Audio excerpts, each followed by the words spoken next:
And I'm introducing the speaker, Reyner Banham, tonight,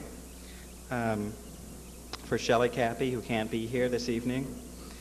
Reyner Banham is somebody who I think deserves a real introduction, so I wanted to just give you a little background. He studied at the Courtauld under and with Nicholas Pesner.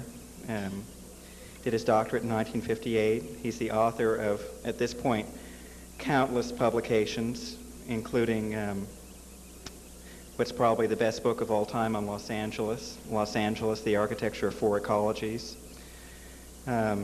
He's also the author of the pioneering work, Theory and Design in the First Machine Age, and other books such as The Architecture of the Well-Tempered Environment and The New Brutalism.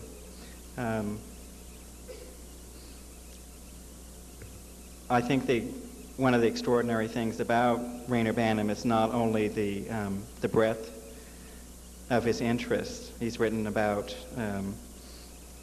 everything from architectural theory to building technology and environmental controls, but also his sense of playfulness, irony, and his sense of the complex interrelationship of different pieces of the modern movement, and the fact that he always tests people's principles out against their work. And he was also, I think, the person who really put the popular architecture of Los Angeles on the map, and was one of the first people to really properly appreciate it as one of the pieces of the Los Angeles environment. And we're lucky enough to have Reyner Banham with us for 2 lectures on 2 consecutive nights, tonight and tomorrow. The lecture tonight on the American factory from 1900 to 1925, and the lecture tomorrow on the Fagas and Fiat factories, a European response. And I hope that we have a chance to have Mr. Banham back as often as possible, and hopefully develop a continuing relationship with him at SCI-Arc.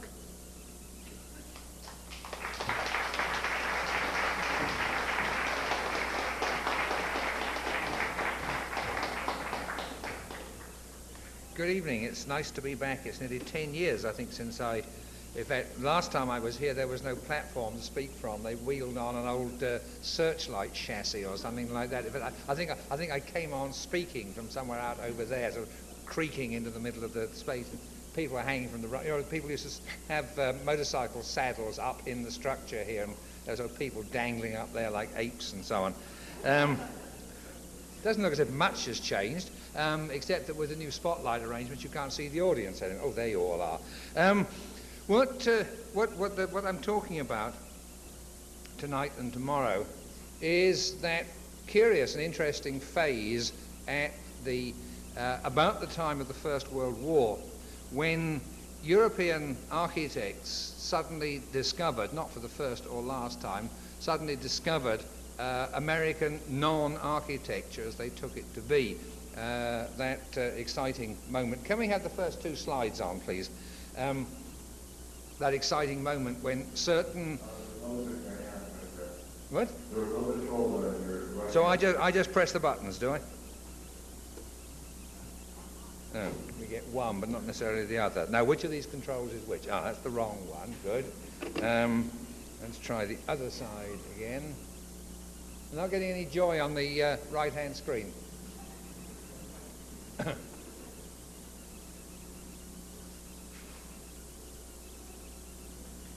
Good. Okay, thanks. There's the period when this kind of thing suddenly confronted European architects who had not, I think, had any very clear picture. We're talking about, after all, 1914, which is only, well, 1913, in fact, when Gropius published pictures like these. And it was only 2 years after the first impact of the first photographs that Europeans had seen of Frank Lloyd Wright's architecture. America was a hot topic, but it's almost unknown territory. I mean, the names of Louis Sullivan, for instance, were known in Europe, but not much else besides. They, as we shall see tomorrow night, to a large extent misconstrued what they saw, but in fact that process of misconstruction is clearly one of the true sources of the international style, as many people have recognized dimly or brightly. Robert Venturi, Tom Wolfe, I would say which is the dim and which is the bright out of those two. So it's been recognized, but really two things have not yet been properly looked at. Firstly, why did the work have that kind of impact in Europe? And secondly, how did American work get into a condition where it was, as it were, fit or ripe to produce that kind of effect? Now, the two main themes, as I think everybody knows who's ever read there Le Corbusier, in Vers une architecture, towards an architecture, the two main themes are the factory and the grain elevator. I'm going to talk about the factory tonight because although this kind of stuff obviously is sensational and exciting, and I'll come back on it tomorrow, some of the quieter developments in factory building I think are extremely interesting, and above all they show that what Europeans took to be radical new developments in fact have a very long history, and that long history is not by any means of purely American sources. You could take that history back really to the late 17th century, when there came more or less established in Europe a style of mostly warehouse building in brick or masonry, the wood-framed interior. The example I'm showing you at the moment is simply the oldest building of this type I've ever lived in. It's a hotel in Copenhagen on the Nordhavn, the famous number 71, and it represents the type very well. Solid brick walls, small windows with soldier arches, larger openings in tiers to serve what were originally the hoisting arrangements. If, like me, you were lucky and got a room behind one of those bigger windows you see on the right, you really get about the best views of the Harden and all these whiz-bang hovercraft going to and from Sweden and all that kind of stuff. They are extremely handsome buildings of comparatively rudimentary structure, but it is a structural type which is hard to beat, except really on one serious consideration, which is fireproofing. Their wooden structure inside, and you know, I mean, even before cranes and things were mechanized, rubbing pulleys, chafing ropes and so on could produce sparks, and there were it was in every major harbour town, particularly in northeastern Europe, major fires at regular intervals. In fact, you can say that the story of the development of this kind of industrial architecture is the story of what to do about fireproofing. It's not the only story, but it's one of the most continuous themes on both the lines of development. This one, which I am talking about, and I'm not talking about, because both the bases of factory architecture and of storage architecture are in this kind of building. The storage architecture eventually becomes the grain elevator, where fireproofing was a problem until after 1900, and on the other side you finally arrive at building type, which is extremely well known in North America and yet curiously has no name as such. And I have borrowed a name from an advertising document of 1932,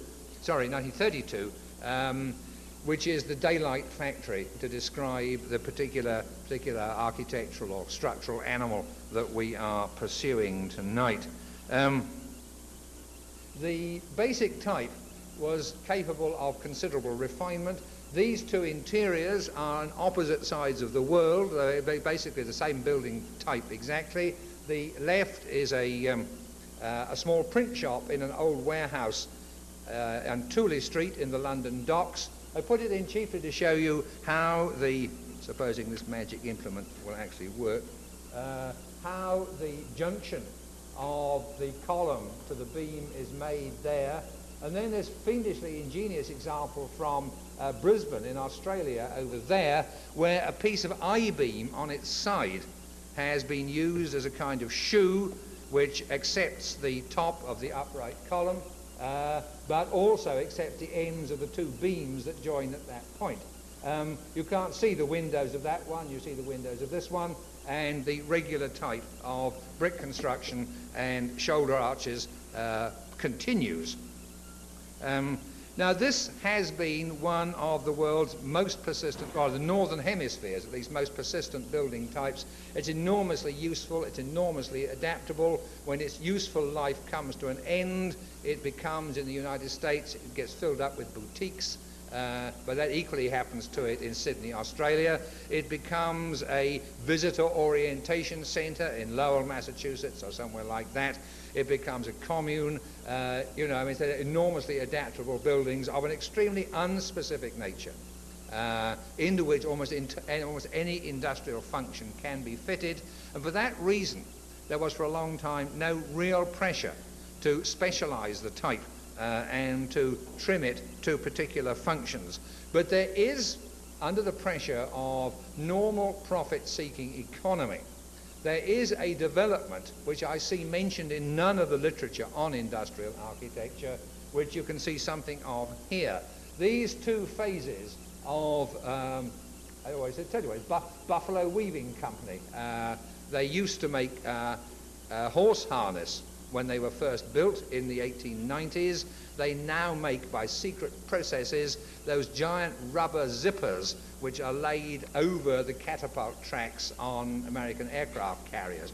And it's all very hot. When students were working in there, we were not allowed to photograph anything below knee level because that was the secret process which makes the giant rubber zippers. These factories were built after the Beltline Railroad around Buffalo, which effectively suburbanized industrial development in the Buffalo area. After the Beltline was built in the early 1880s, the area was slowly developed. The idea of highly distributive industries was unthinkable until electrical power arrived from Niagara Falls, and most of the earliest buildings in this particular part are from the very early 1890s, but not very exactly datable even so. The main part of this is a refined form of the kind of building work we've been talking about so far. It has flat top windows. In fact, there are concealed steel angles in the window heads to produce the flat tops, but it is still a wall with windows in, and then inside you have your regular wooden frame. Now the piece on the right here, you may think that's just an architectural refinement you're looking at there. There's a way of leaving out a lot of expensive brickwork.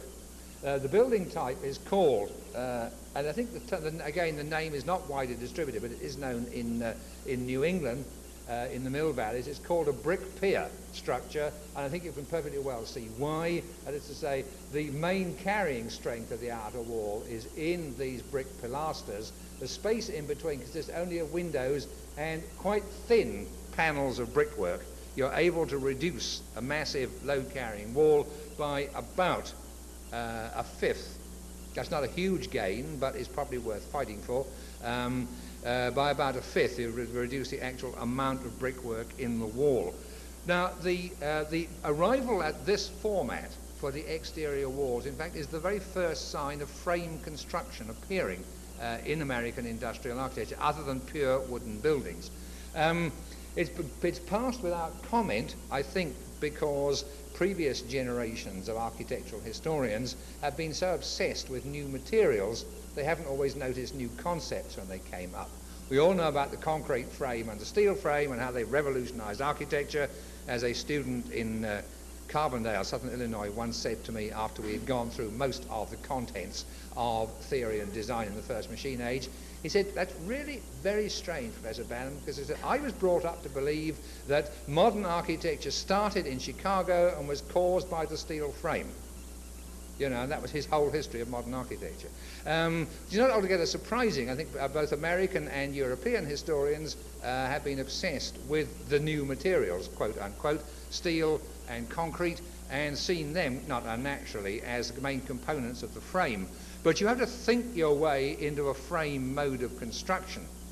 And largely what this evening is about how you arrive at that. And that brick pier construction, which begins to concentrate the vertical supports and simply have a thin skin of window or thin brick veneer panels in between, is, I suspect, the very first step in that right direction. It was a highly sophisticated building technology and became so very rapidly. This is, you're going to get a whole string of Buffalo examples because I know them in some cases like the back of my hand. This is, you can see, all suitably labelled Iroquois door and lumber. Its claim to historical fame is, in fact, is not that it's an extremely good building, which it is, of the brick pier type, but that it was allegedly designed by Buffalo's first, one of the United States' first women architects, Louise Blanchard Bethune. It was certainly credited in the City Hall records to her, I think it's her uncle's company of Bethune and Fuchs. Whether, in fact, she was the designer, even in title, is not to me clear. In any case, it's a damn good building, so I hope she did design it. It, again, is brick piers with a reduced wall and very wide windows in between. It's much more sophisticated than the stuff we saw just now at Buffalo Weaving and Belt. But what interests me about it is the very complete vocabulary of special details that came with it, like these cast iron spats, which protect the uprights around the entrance against, don't forget that carts, horse-drawn carts, had steel tyres and steel defensive rings on their hubcaps and could do a lot of damage to a brick or stone building if they happened to graze against it. And at Iroquois door and lumber, all surfaces which are exposed to transportation have a steel angle, you can see, have a steel angle there. But also they have these very nice cast iron spats which effectively push the wheels away from the upright. If the cart wheel fouls on the spat, you know, gravity and the shape of the spat together nudge the cart out of the way. Across the street from Iroquois, in fact, if you simply turn round, standing dangerously among the tracks here, if you turn round, you would see more of the same on a very grandiose scale. The history books only show you this part of this complex. That is Frank Lloyd Wright's Larkin Administration Building, the A office building. All that is the rest of the Larkin plant, a total of about 1.25 million square feet, of which nearly everything stands except the Frank Lloyd Wright building and that building over the back there. Because the Frank Lloyd Wright building is not there anymore, no one goes to look or see how extraordinarily good this building is in the brick pier tradition and how extraordinarily good this one is, and we'll come back to this one later, in true reinforced concrete frame. This great lump of construction here, which occupies a full city block with about 750,000 square feet on 8 stories within it, is of entirely conventional construction. You see on the right there how the wall is now recessed back in 2 stages. On the left-hand side of that image, you see the projecting pilaster, which is fairly narrow. Then you see the wall at the first stage of reduction, and then you see it again at the second stage of reduction. The wall in the last reduction, in fact, is only 2 bricks thick, which makes the pier, it is 8 bricks thick, by going in some step like that. A remarkably large amount of brickwork has been left out. The detailing is of classic quality from the architect's office which designed this building, J.S. Reed Park and Son. For instance, all the exposed edges are in fact made with bull-nosed, round-cornered bricks, so there are no sharp edges to, as the saying goes, to catch in the frost in the Buffalo weather and get spalled off. That wall has had virtually no maintenance for 70 years. You know, it is in extraordinarily good condition. I think we have another, no, wrong. I think we have, whoops, where are we getting to? We have another detail over there. I mean, the wall, as you can see, it's had no maintenance now. I mean, the wall generally is in neglected condition, but it has in fact stood up to that part of the block was done in 1904, 80 years of Buffalo weather without serious damage. Within the block, beautiful detailing like these management of these brick corbels on one of the internal staircases. It is a remarkably well done building, and in fact that's the general sort of quality of the work which came out of the Reed Park office. I'm still getting this wrong, but we'll get right in a minute. Why don't I just change these over so I know what I'm doing. Okay. And again on the right there, a door head. That again is a loading door. The door frame, the jambs on either side are again protected with quite large lumps of cast iron, and the triple set of wrought iron I-beams which span over the top are supported on pads of granite, which you can see there, which spread the load from the 3 I-beams over the entire thickness of the brickwork, but also seal the top of the brickwork against the entry of weather. Now, this is an extremely sophisticated kind of design, extremely eclectic in its materials. It's very interesting to see the way it works. For practically every job, there is not only a component, but there is a specific material. And it raises some interesting questions then. How, in fact, was the American building trade recycled completely, so that instead of thinking of a material for each particular job, you know, masonry for the exterior, woodwork for the internal structure, or sometimes steel, this material for this particular uses, that for another. How was it persuaded to change over and start thinking in terms of one material, steel or concrete, for all jobs? The reasons why this should be had to be extremely compelling indeed, because this really, as industrial space of the early 1900s goes, we are now in the 1907 part of the complex. This is pretty good industrial space, however you look at it. It's not by any means your modern clear floor span thing. You're talking about columns at 14-foot centres. They're about 14 inches square. They are in fact steel and not wood, but they're made up accidentally to nearly the classic 14-inch square wooden dimension by the gypsum fireproofing which has to be put round them.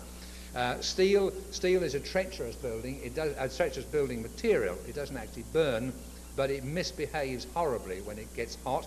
Under fire conditions, it begins to distort, twist and pull, and can actually destroy the building of which it's part. And although it had one set of considerable advantages, in this case, slightly lunatic advantages, this building is built at extremely high standards. The floors throughout most of N block, which is what we're looking at the moment, would accept £125 per square foot. In places that accept £300 per square foot, it's a spectacularly redundant structure to such an extent they have to move large pieces of machinery across one of these floors. I mean, really large pieces, more than 14 feet long or wide. They simply torch out a column, move the machinery, and then weld the column back in again. And the building is so over-strong that can carry it. I mean, the building is almost strong enough. It's almost strong enough to be a library. It can accept such enormous floor loads. But the kind of spaces as you get inside are not bad, except that in the middle of the block they are pretty dark. There's nothing much you can do about this. You're a long way from the windows. You can see the windows here. And this is one of the other persuaders, I think, which finally turned the industry around from this sophisticated mixed construction, full of different materials and traditional usages, which in some cases go back almost to the ancient Romans for using those materials, finally persuaded the industry, I mean both the manufacturing industry and the building industry, to change over to this comparatively radical concept of a single material for all jobs within the building. And you can really see, I think, how this goes by a small piece of property which is tucked in here on the back of that block. There's the Frank Lloyd Wright block still standing. There, by the way, is Iroquois Door and Lumber with its roof off after a fire. It was rebuilt, the top destroyed to rebuild, in fact, with concrete frame in 1924. This is the block we've just been in, that end of that one. But you notice in the middle of the back of the block there is a narrow section, as you can see there, which is different. All the rest of the block, in fact, is in brick pier construction. That one section, which was rebuilt in 1913, is in reinforced concrete, and that produces really sensational results. Though that's a bit of the construction detail. That, in fact, is the remarkably ad hoc way in which one of these steel columns meets the steel primary beam and carries the steel secondaries. Of course, all the actual metal is well concealed inside the gypsum. But as you can see, it's not exactly a neat or tidy, it's certainly not an intellectual solution as to how the columns, beams and secondaries should meet. It's just long accumulated practice, slightly modified from wood to steel to make it work. There's the kind of interior we were looking at just now. That is in the brick pier part of the building. In fact, it is in that section of N block, and this wow is in the concrete section, C block there. These two slides were taken at the same exposure and the same camera aperture on the same day, about 35 seconds apart. The difference in the daylighting is sensational. I know there's more white paint in this one, but there has to be something to shine on the white paint to produce that change in effect. As far as we could calibrate without instrumentation, we only had 3 weeks for the survey work we were doing on the entire Larkin plant. The effect of going over to wall and more or less floor to ceiling windows, which the concrete frame made possible, was to triple the penetration of usable daylight into the building.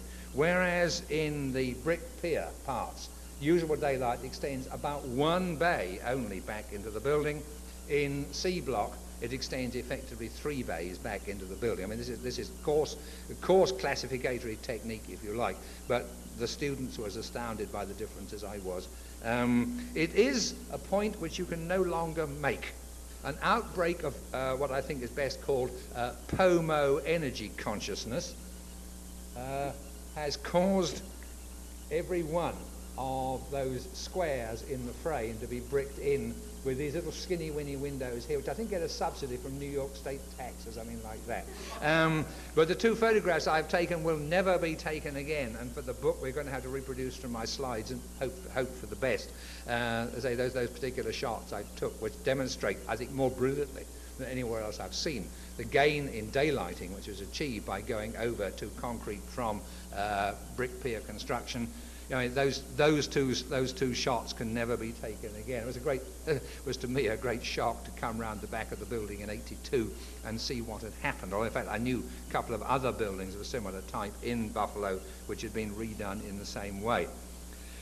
Now, how do you get from brick pier to concrete? The hero of the story in the United States, and let me emphasize the words concrete and United States. I'm now going to give you a history of frame construction in which you will never hear the words Auguste Perret or Chicago. What language will this man speak? He will speak the language of ordinary American business beginning in California, would you believe? The hero of this development is a man called Ernest L. Ransom, fellow countryman of mine. In fact, his people came originally from the town where my brother now operates in Norfolk. He's a Ransom of the Ransom and Miles company in Ipswich, who gave the world the lawnmower and more subsequently gave the world roller bearings. But his relationship to the Ransom and Miles business was always rather oblique. His father patented some new ways of recompounding grinding stone, which became Ransom's patent cement. And his father came to the States sometime in the 1860s to market the product, not, I think, very successfully, though I've seen trade literature originating from Baltimore in 67 and 69, which is quite clearly him and that product. Ernest L. appears to have come over to help with the family business. By the late 70s or early 80s, and this is not at all clear exactly what happened, he shows up in California marketing an allegedly earthquake-proof concrete block construction system. Now, I think he's got to be kidding himself. And he gave it up quite early on and went over to monolithic concrete work. And as far as we know, this grisly-looking building in Port Costa is the first reinforced concrete building in California and the first reinforced concrete industrial building in North America. Is he a graduate? It's the attribution is wobbly, and that's not my fault. It's caused by my elders and betters, like Carl Condit, who have, oh, you can't actually read that thing at all, but never mind. Carl Condit has a building, an allegedly a fireproof building by Ransom in somewhere he calls Wheatport, California, Wheatport in quotation marks, in 1886. The McNear Warehouse, which is what you're looking at the moment, is from 1887, and that's the historic landmark plaque, which you can't read on the other screen. It is acclaimed there as fireproof, but it does not have a reinforced concrete system of interior construction. With all due respect to Carl Condit, who is older and more distinguished than I am, I think he's misread the evidence, because this building is a fireproof construction by the standards of the 1860s and 70s. That is to say, it has very massive timbers inside, what on the East Coast was called a slow burn construction. The good old 14-inch square timber bulk chars slowly, does not burn up fast like lighter scantlings and your regular 6x2 joist or whatever, and was regarded as fireproof for insurance purposes in most parts of the States, although technically speaking it isn't. This, I'm pretty sure, is the building, partly because on what I know about Ransom's later work, the use of pseudo-soldier arches, which are not needed in reinforced concrete, you know, is almost a thumbprint version of him, because Ransom proves to be one of those classic, in Arthur Koestler's phrase, sleepwalker innovators, who, I think, when he died, realized that under the impression he was doing something else, he had in fact invented the reinforced concrete frame. And he is at all stages very cautious and very traditionalistic stylistically.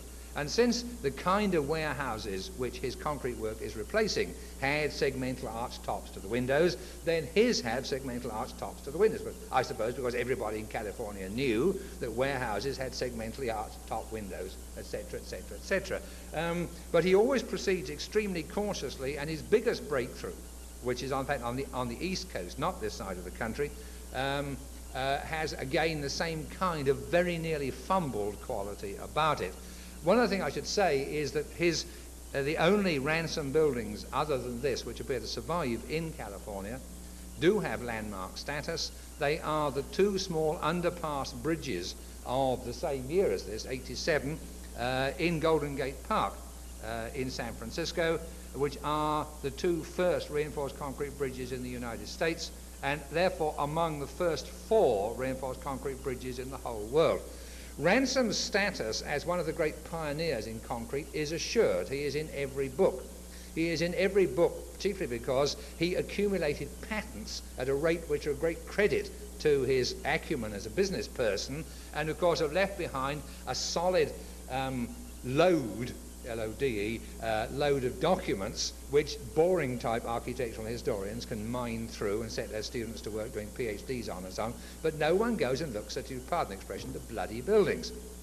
You know, I mean, Ransom has a paper reputation as if his buildings had never existed. Now, they are hard to find now, and among the excitements of my more recent research activities have been tracking down such Ransom buildings as survive and finding out what he was really up to, because day-to-day practice and what appears in the patents are not always the same thing.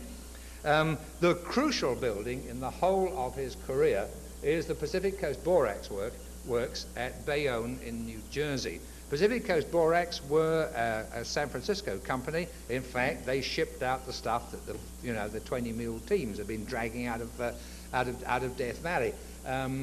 And borax was almost a trademark name of theirs for quite a long time. To handle the product when it had finally been right round Cape Horn and come up the other side of the States, they built on the hook in Bayonne, New Jersey, the structure which you see here, which is Ransom and straightforward Ransom of what he himself refers to as the older type, which, as he says, has windows set in walls in the traditional manner. And there you are. It's a concrete wall. It's a hollow concrete wall of great elegance, and you can't see how it works as a hollow thing, but it has in fact effectively vertical ducts passing right through it. A hollow concrete wall with imitation rustication on the outside, which means therefore, of course, it could never have got in any of the books by Pevsner or Gideon or anyone like that, because it was stylistically backward looking and therefore not, therefore culturally unsound or something like that. The windows come for some reason in triplets, and no one can explain why that is now. And unlike most of his other work in the style, it has a flat roof. His work in California has double-pitch shed roofs, even if it's multi-story structure. On the right-hand screen, you see what is left of that now. It is, in fact, the back wall of this structure, which was pulled down fairly recently, 63 as far as I can make out, to make room for this enormous Butler building which handles the product of the present company, who are called Gordon Terminal Services. It's not a giant mass production funeral home. It's an oil terminal, and they blend peculiar lubricants, I think is the best way to put it, which other companies won't touch for one reason or another. But if you don't want your spaceship to seize solid, out there in the hard vacuum of, etc., you're probably using a Gordon lubricant on the key pieces of exposed machinery. The company know that they have an important building. For instance, they themselves volunteered, before I could say anything to them, volunteered to me the statement that it was the oldest reinforced concrete factory structure on the East Coast. And as far as I know, that is true. That would be more true if this part still stood. But the main interest here, in fact, is in the part immediately behind. I must apologise for the picture on the right. It's a splendid piece of creative xerography by our photo lab, who lost the original. My slide on the other side shows its present condition. Now you can see it is a true concrete frame building. You can see the uprights, you can see the horizontals. It retains certain elements of older building type. For instance, it has a reduced height to the attic story, which it needn't have. It's pure habit. And it has what appear to be projecting classical cornices at irregular intervals, and indeed those are projecting classical cornices. The reason why Part 2 was built was that Part 1 burned down in a spectacular fire in 1902, or rather it didn't burn down. The fire was hot enough to melt metal equipment inside Part 1, but the building structure suffered almost zilch damage whatsoever. It's probably, in terms of immediate impact on a whole industry, one of the greatest single incidents in the history of building construction in North America, because it was the most classic demonstration of the true fireproof quality of a genuine reinforced concrete frame building. And Atlas Portland Cement, who had supplied the material, exploited the thing ruthlessly. The story of the Bayonne fire comes back in practically every handbook on concrete construction in the first 15 years of the 20th century, nearly all of which was subsidized by Atlas Portland Cement anyhow. Everybody knew about the Bayonne fire. It was the most spectacular demonstration that, in fact, reinforced concrete had the qualities that it needed, that were needed. And for that reason, Part 2 was built, and in fact built on a single-story basement, which is part of the original building. That bit along there existed before the fire and is visible in photographs of the buildings after the fire. The part above started in 1903, and I don't quite know where the date comes from, so specifically in November 1903, which can be claimed to be the first reinforced concrete frame structure in North America, and so far nobody has a serious challenger to that claim. So I think when my book comes out there will be uproar, and a lot of people will be after me. But I've checked this out with the Concrete Institute and people like that, and nobody has an earlier claim, nor does the literature that I've been able to go through, the old trade magazines, for instance, reveal any other earlier buildings of the type. The question is, and it's weird to have to actually ask such a question, did Ransom know he was building a reinforced concrete frame building? And the answer is probably not, which may sound quite ridiculous, but I think if we look at slides of his system, as he called it, where are we? His patented system, which you see here. All right, you have the elements of a concrete frame. You have uprights and horizontals, much as you see over there. But the projecting cornice, which you see there and which you see there, was visualized or conceptualized by Ransom quite clearly in the patent documents as the floor slab extended beyond the row of columns below. So he's not actually thinking of a continuous homogeneous frame. He is thinking of a series of floors with columns in between. And the patent drawings show, let's say, the floor extending and being given a decent classical profile where it projects on the outside. That, as you can see, only in fact happens twice on the facade of the building as built. In most levels, the classical moulding is omitted, and we are presented with the horizontals and verticals of what appears to be a true and classic frame. If you go inside the building again and compare to the patent drawings, details of the ransom unit system, you see a whole set of precast columns, all different shapes and sizes, which are available to stand on the floor system you see here. But notice that in this version already, the floor slabs have stopped projecting. There are so many ransom patents, it's very difficult to keep track of exactly what refers to which and to relate them properly to actual constructed buildings. On the other side, you see what this looks like in practice, a very strange floor construction, which you can see here also, with a large number of deep, thin beams on a very close spacing.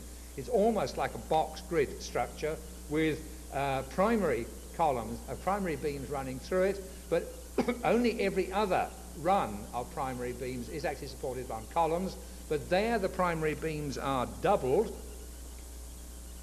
and only just rest on the column heads, I think is the best way to put it. You know, if it hadn't all been monolithic concrete, you feel the beams might simply divide and fall over the side or something like that. In fact, it probably isn't monolithic concrete. It is quite possible, and no one's dared actually try and unpick it to find out, that the reinforcement in the columns does not go through into the beams above. Now everyone says, no, it must do. I mean, it would be such very bad practice otherwise. But what was practice in 1903? I mean, there was practice in this kind of construction in Europe, but there was no practice in this kind of construction in North America. Even the most closely related system, that of C.A.P. Turner in Minneapolis, using mushroom heads and flat slabs, was still only in the thinking stage at this point. Turner began to build that kind of stuff in 1907, 1908, the earliest ones I can find. There was no practice, and therefore it is as good as anybody else's guess for Ransom to propose simply to pile up floors with these columns, which remind me actually of the columns, you know, that you used to separate the tiers of a wedding cake or whatever, but a structure really built up in that sort of way. Where did lateral bracing come from? Well, you know, because if the columns really were not reinforced into the beams above, there is a fairly elaborate system of solid or drop-in panels which go into the walls. And in fact, throughout the plant at Bayonne, the panels under the windows have actually just simply been dropped into slots in the side of the columns, and then the wooden industrial sash is pushed in above. It's an extraordinary building in which you can actually see an intermediate condition, as it were, stopped. You know, it's one of those moments in time, a kind of stop frame in the development of the reinforced concrete factory building in North America, where you actually hold at an intermediate condition. And there is, in fact, another comparable building which has shown up 2 or 3 times in recent inventories of industrial archaeology in the state of Connecticut, but has not, I think, been looked at as a particular structural type. It is the Minterburn Mill, which you see on the left here in Rockville, Connecticut. And Rockville, Connecticut actually is worth a lecture on its own. Rockville is a classic Connecticut mill town with a river coming down from a lake up behind. The lake has some absolutely disgusting name, like Shitty Pissit or something like that, which is always being misspelled, I think, on purpose on maps. But the way the locals say it, it sounds distinctly lavatorial. Anyhow, so this little river comes down from Lake over 12 rock ledges, which is why it's called Rockville, spread over a distance of about 8 miles. Those are the 12 privileges of Rockville. The privilege being to build a water-driven mill on the ledge where the water drops over. And those mills go in a perfect historical sequence from privilege 1, which is a wooden structure of 1840-something, to privilege 12, which is the Minterburn Mill on the left-hand screen, the last of the sequence of 1906 or thereabouts. It has recently acquired a designer's name, which I've mislaid for the moment. Where are we?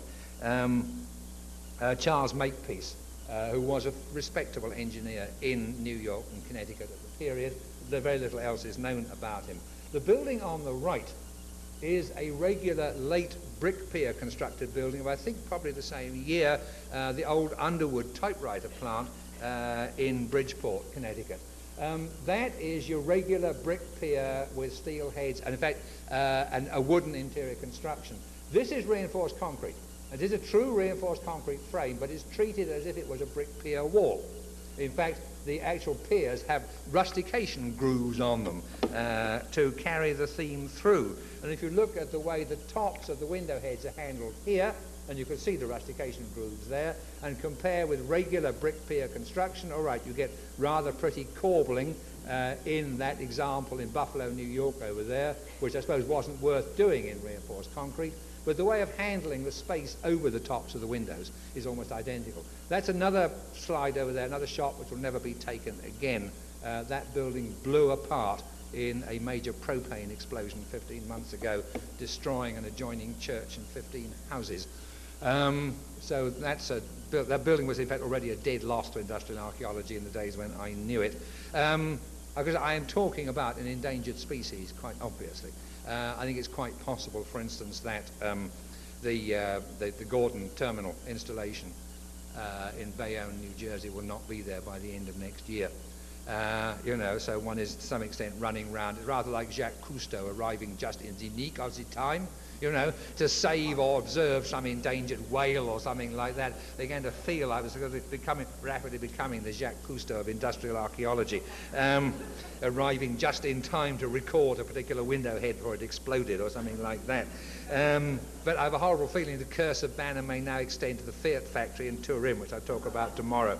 Now, all right, so we come up to what is in many ways the witching hour or magic year, or annus mirabilis, as we Latin scholars call it, of 1906. Minterburn Mill, one of the great unacknowledged classic intermediate examples of the concrete frame structure, but the one which is generally acknowledged, though not much looked at, is Ransom's great masterpiece, which is United Shoe Machinery Company in Beverly, Massachusetts, built in 1904 to 1906. Building history is exactly contemporary with that of Frank Lloyd Wright's Larkin Administration Building, which is quite interesting, actual time slot it occupies.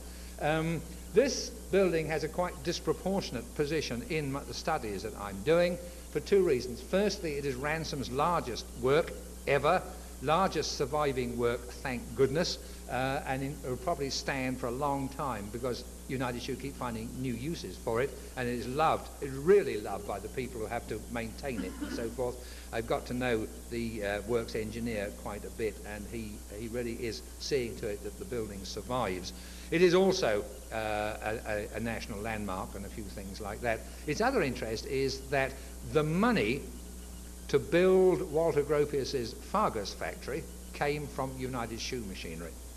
The two halves of my study have a good old cash nexus which joins them together, but nothing else. There's no other connection between this building and Fargus whatsoever, which is maddening to the architectural historians, since the time spacing was just right. 1906, 1911, very neat.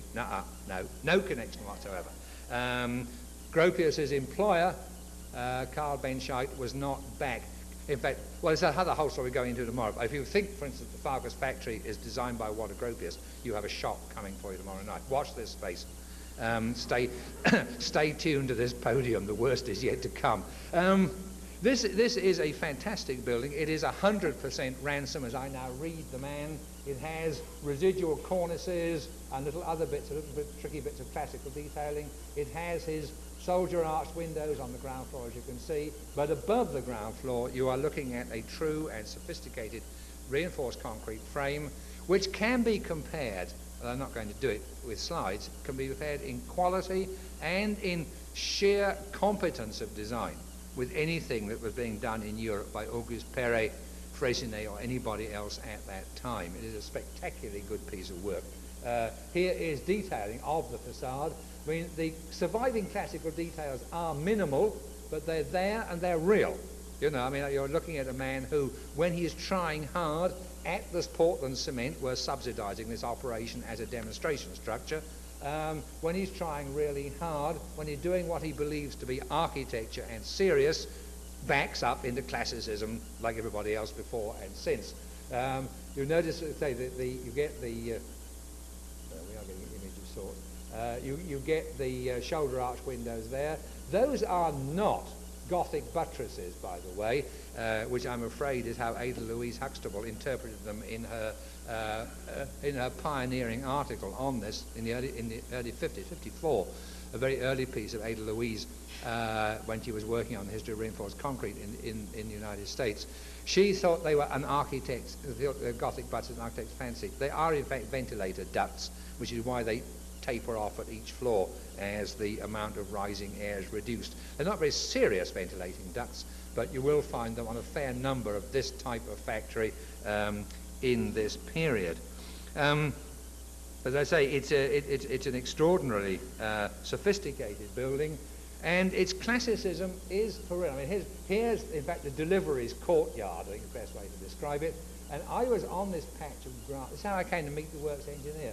I was on this patch of grass here, photographing these two Doric pilasters. And a man came out and said, "I'm sorry, I have to ask you, why would anybody want to photograph that?" You know. And by the time I was half sensitive to my expression, he said, "You're the kind of person I've been wanting to meet for a long time. Come inside, tell me all about it," you know. And then the first time I actually got inside the plant, they wouldn't normally let you, well, they wouldn't even then let me photograph it inside, but I got the complete conducted tour and the horror stories, like how earth movement had in fact removed 6 feet of earth from under the floor in this block here. You know, they said you could walk about under a floor slab that was originally laid directly on the earth at grade level. And he said, "I've been moving office functions into this end and production functions to the other end of the building." He said that on the whole, office functions are a little lighter. He said, these damn computers are getting awful heavy again now. But he's sort of juggling with the contents of the building in order to keep it in good shape. But anyway, so I explained, I said, what interests me is here is a man who was a great innovator in modern architecture, a man without whom, in fact, one can probably say modern architecture would have looked entirely different. But he was stylistically cautious. And I think this is not as, say, the Gideon Pevsner generation would have denounced it as stylistic cowardice. He is simply telling the client body that I'm not a man who makes rash and untried radical innovations. You know, in a sense, he's claiming to be part of a tradition. And I think having come as far as we have now, you'll see what that kind of tradition was. We have worked through from masonry wall to brick pier, from brick pier to reinforced concrete. And it is, to me, a much smoother process with more continuities in it.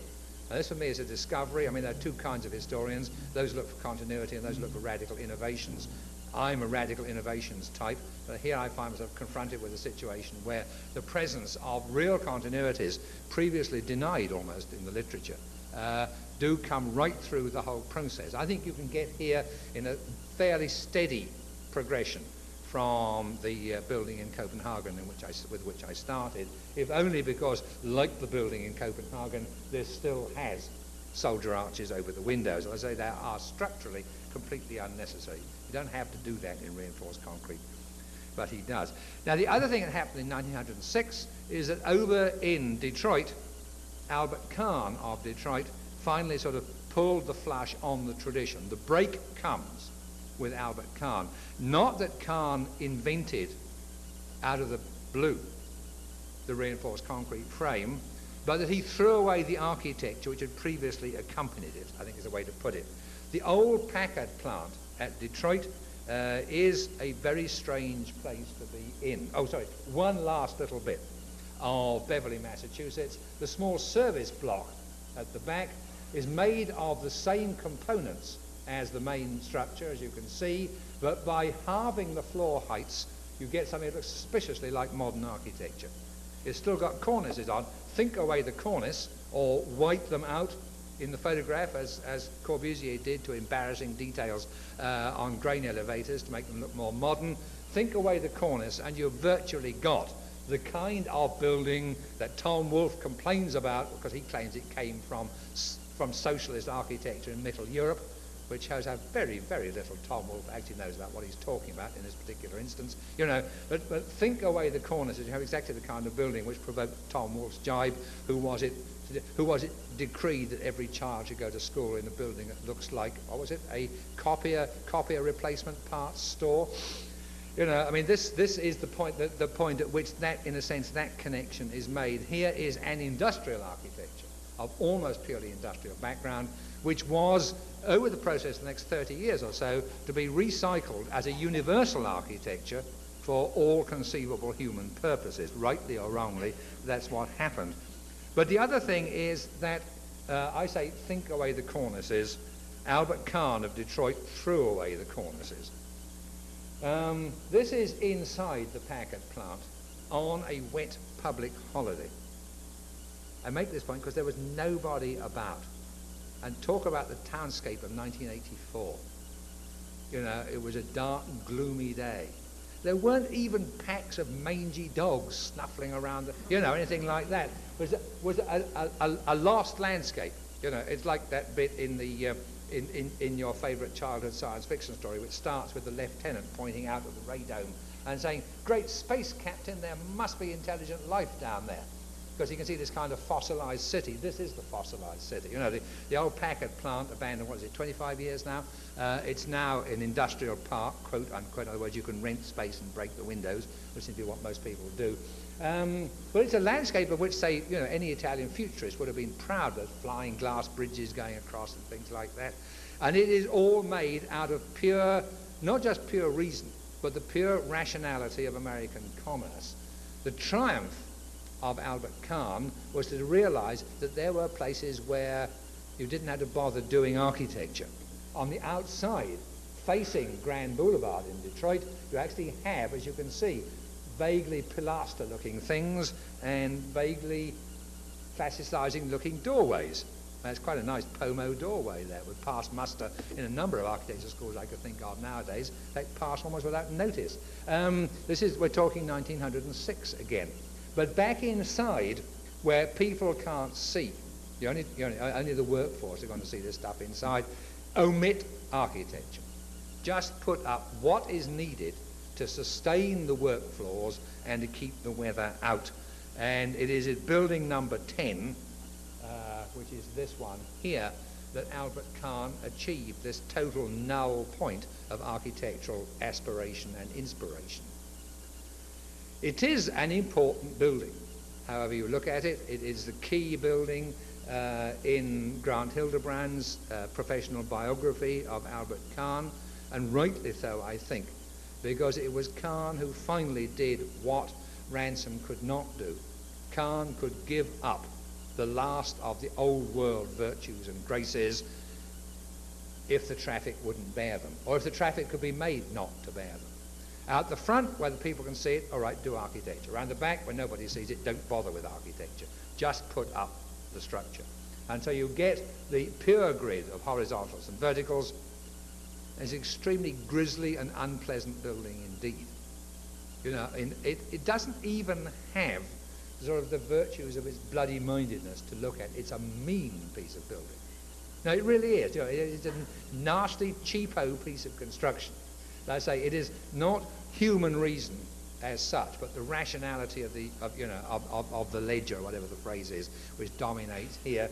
He has thrown away absolutely everything that, as I say, is not needed to sustain the work floors and to keep the weather off them. Everything else is gone. Now that is, I suppose, an important architectural achievement. It's a bit like what was, I think who it was, someone in New York said when the United Nations building went up. He said, well, now, thank God someone's actually built the damn thing. Now can we get back to architecture? And rather in the same way here, you pass a kind of null point. All right, this is ground zero. This is industrial construction without the slightest pretense to anything even faintly resembling architectural skills. It isn't even designed so that the frost doesn't not nip the corners off it. At several points, you can see, for instance, along the top there, you can see that where wet accumulates on the lower edge of the horizontal beams, and then the frost gets in, all the concrete is spalled off right back to the reinforcing bars underneath. It doesn't even, as it's in a sense, it's not even, the building does not even have the sense of coming out of the wet, as the saying goes. You know, it is. And one wonders, in fact, what the Packard Company and Kahn thought the actual life of these structures would be. They clearly should not have been allowed to stand for 80 years. Except, of course, historians like myself and Grant Hildebrand had to be very grateful that they have, because we could go and look and see exactly what was done.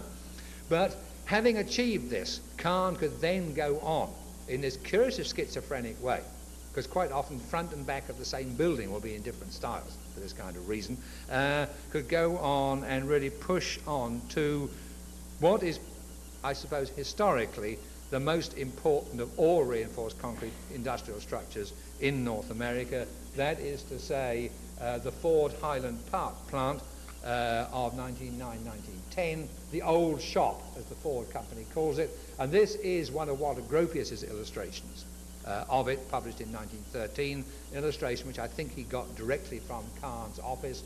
And on the right-hand screen is a Reyner Banham illustration of what's left of it now, because of the last 14 bays up the back there are all that's left round the back of the old Lincoln sales block, which is that structure there. As you can see on the front where it shows, Kahn has done his usual number, his little cornice and his modillion blocks and so on, but round the parts that don't show, is not to be done.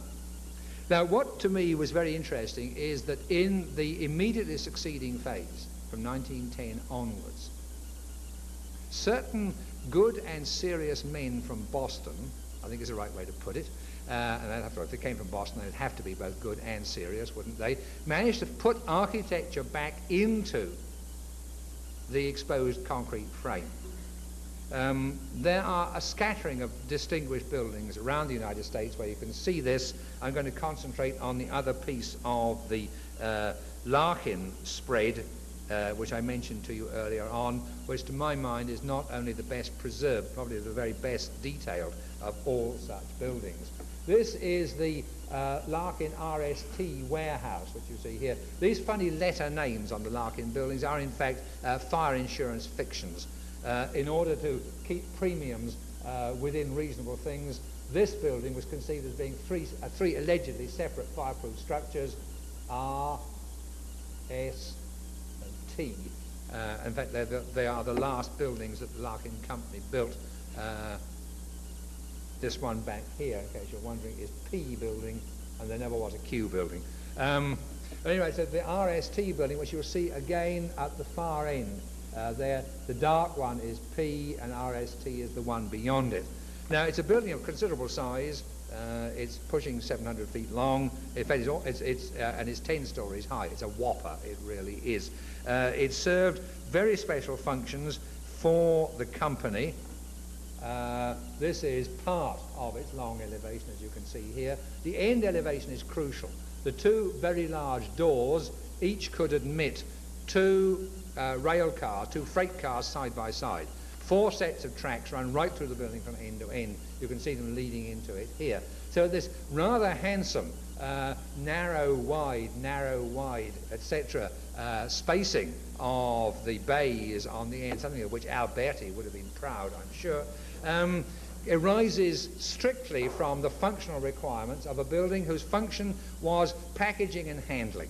The Larkin Company products, soap, paints, perfumes, you name it, all kinds of household goods, and all the stuff they gave away on their famous premium coupon schemes, were packaged and handled out of this building. The rail tracks ran through it. Systems of elevators behind these pieces of the wall moved the goods up and down from floor to floor. You could load on and off freight cars within the building, but you could also load on to road vehicles outside the building by doors like that. It's a very sophisticated piece of organizational planning. The designers were the Lockwood Green Company of Boston, who were probably at this stage the most technically resourceful and sophisticated of all general consultancies on design and location of factories, and B, the most enthusiastic employers of advanced concrete technology. The building was designed by them built by the Aberthaw Construction Company, who were founded purely to do concrete work, the first such construction company in the United States, other than C.A.P. Turner's own operation in Minneapolis. And the Aberthaw Company used mostly ransom patents in its work. But what is striking about the building is not only its extremely good fit on its functional program, but the actual quality of the design in detail. It is a pure and straightforward reinforced concrete frame, or very nearly so.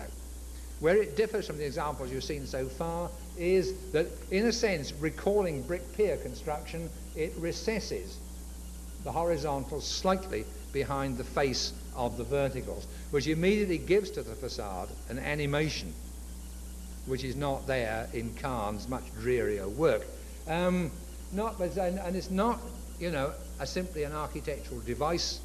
The traffic would not bear doing things for which they were not economic, i.e. profit-oriented justifications. It's all, got to be real. And if you sort of walk your way through the detailing, it is extremely neat and apposite indeed. And the basic device which makes it all work is that the edges of the columns in particular are chamfered, about a 1-inch chamfer on the corners. There are no sharp arises. You could pick up the old Buffalo theme of using bullnose bricks to round off the corners. You do it here in reinforced concrete, and you have a detail which at once makes the whole thing look finished and thought out in the way that Kahn's work is not. The building of, as you can see, commanding presence and commanding quality. Much of what happens, even though it's a concrete frame, continues that kind of eclectic approach I've talked about already. The infill within the rectangles of the frame is brickwork.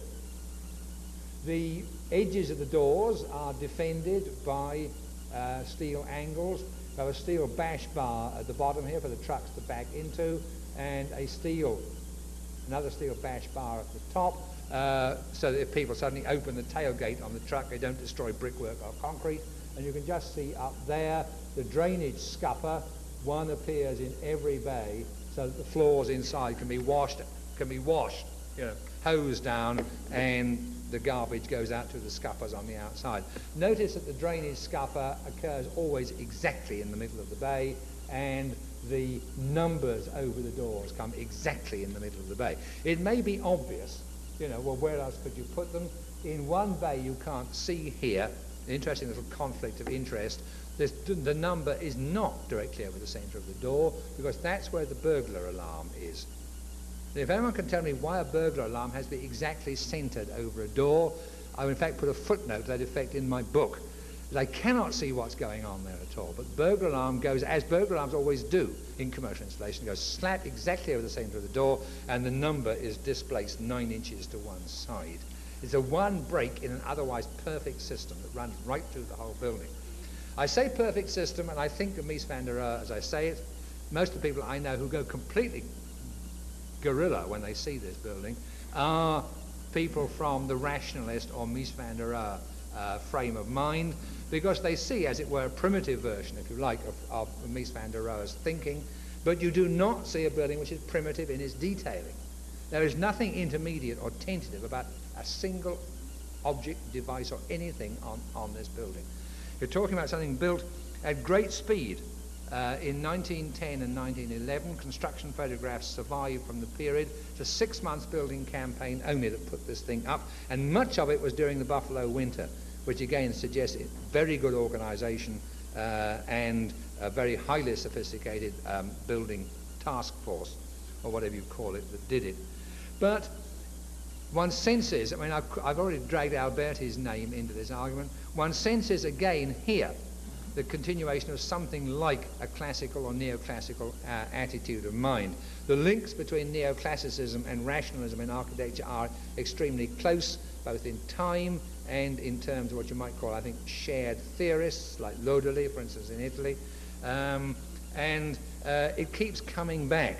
The underlying strength of many of these designs is a distant echo of classical procedures, which will occasionally come to the surface quite explicitly. In the same year in Buffalo there was completed this small office and warehouse for the Ayling and Cornice Stationery Company. A sister building, not quite a twin of it, again was illustrated by Gropius in his 1913 article, though without identifying the architects. This again is the Reedpath office, who had done all that work for the Larkin Company. It's a true concrete frame, although what you can't see from here, and you cannot photograph now inside because of suspended ceilings, is the interior structure is Minneapolis mushroom construction, C.A.P. Turner. You can't see that on the outside. The frame is absolutely honestly expressed. Changes in floor heights correspond to changes in internal functions. Changes in window sizes correspond to changes in internal functions. But it has a kind of classical cornice, very simplified, and Albert Kahn style only on places where it shows. And it also has, this is a great Reedpath detail, a Georgian doorway. And there are a couple of other examples of this in Buffalo, New York, of strictly reinforced concrete frame buildings which have a Georgian doorway or a couple of Doric columns flanking the entrance or something like that. Just a little acknowledgement that there is serious architecture going on. And this is almost, you might think, a kind of quotation in here, little touch of red brick, little windows with their regular sills and their sashes and so on. But in fact, it is a quotation, because nothing else is detailed like that on the whole of the rest of the building, not even the simplified cornice with its modillion blocks, and yet there's no sense of strain or impropriety in what is done. The design hangs together perfectly comfortably. It's a very, very accomplished piece of work.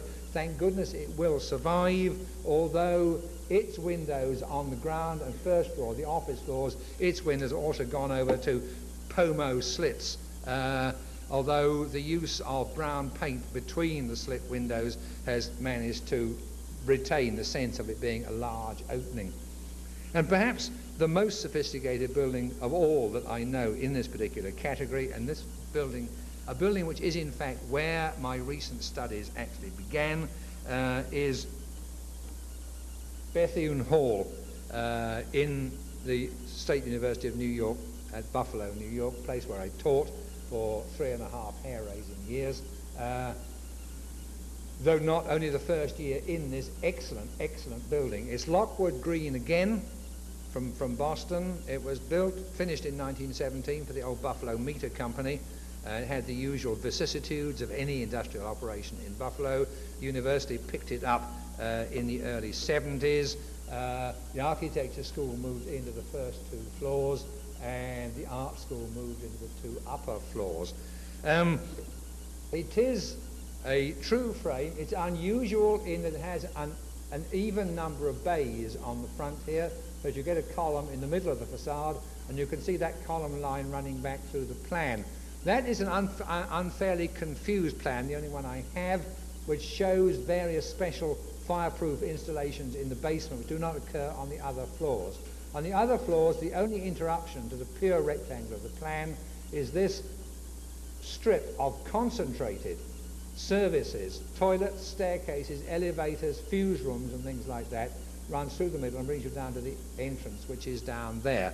It's an almost Miesian plan, which is why I mentioned Mies just now in that previous Lockwood building, and the proportional relationship of front to back, the larger and smaller halves, if you will, is again comfortable and extremely accomplished. This is a very clever building, much of its cleverness not immediately apparent.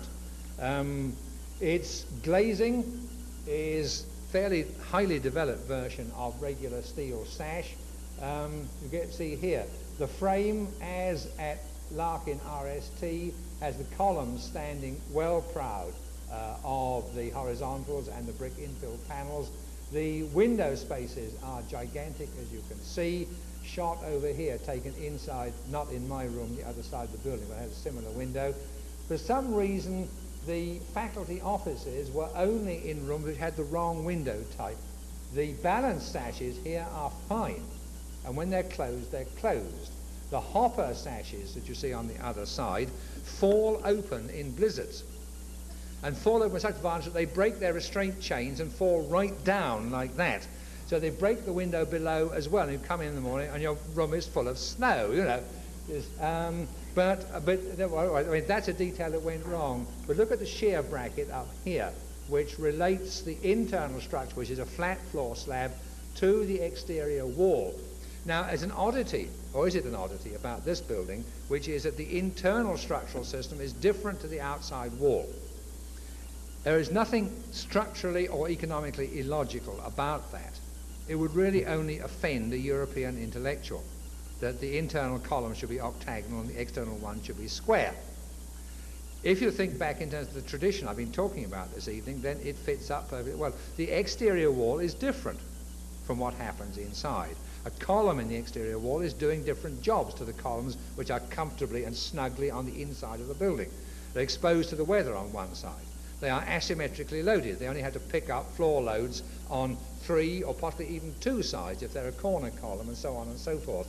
There is a good logic for their being different. There is also the inherited tradition that throughout the history of the kind of building I've been talking to you about so far, which is the only type of building I'm talking about tonight, the exterior wall and the interior construction have been 2 different things, even when you seem to be looking at a pure concrete frame. At least the memory of the former tradition still lurks.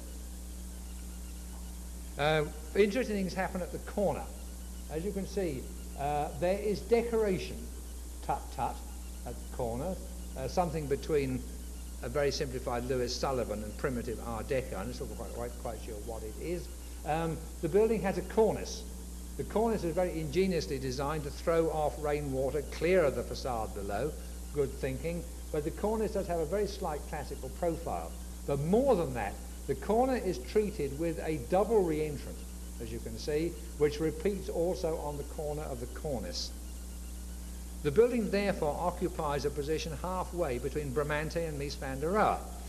Bramante, the inventor of the double re-entrant corner, where 2 pilasters do not quite reach the corner of the building, you get a bit of the wall sticking out in between.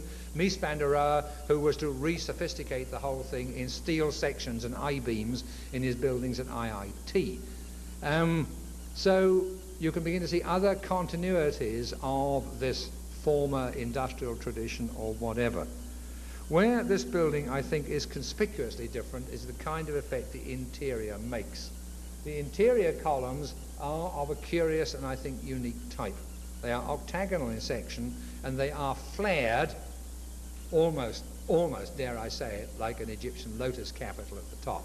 But they are not the full developed mushroom type capital of C.A.P. Turner or various European inventors who got to the same thing at about the same time.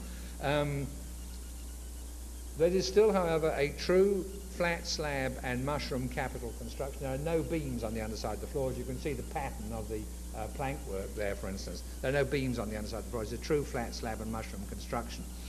In the earlier drawings, which are in the university's files, the columns are reinforced by 4 steel angles back to back, not by regular reinforcing rods.